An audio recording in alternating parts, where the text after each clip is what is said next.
February 14, lakad.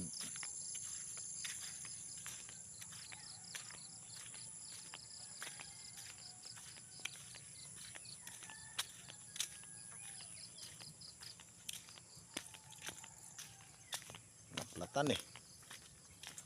Oh. Lakad tayo mga busing. Palit ng interior kasi naplatan. Malayo-layo yung lakarin.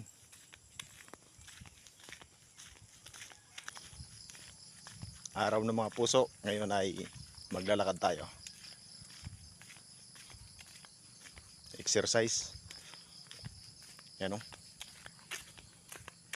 Magpapalit ako ng interior. Wala kasing sasakyan dumadaan.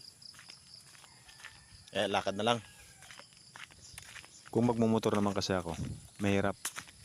Sino magdadrive ng isang sasakyan pa uwi? Parang pag-ibig lang yan eh. Hindi mo pwedeng pagsabayan dalawa. Kailangan mong mamili. Kaya pinili kong maglakad para hindi ako mahirapan. Shout out nga pala sa mga two-timer dyan. Yan. Lapit na.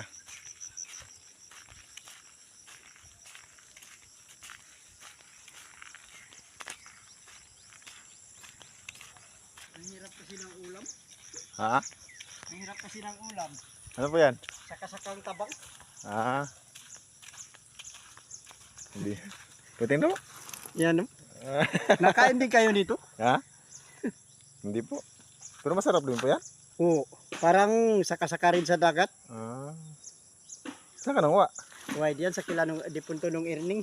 Ah. Ang dami diyan. Ay, ano? Ano yun?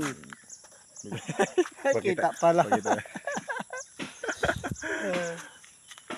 Sige po. May palit pa ako ng interior. Lakad lang ako. Oo. Kaya, Mahirap kasi ang napaplatan.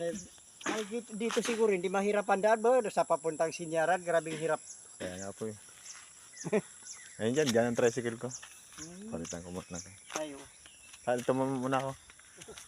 Nakain kami dito. Kala ko kayo nakain din dito. Ay, hindi po. Sige po, ito muna ako.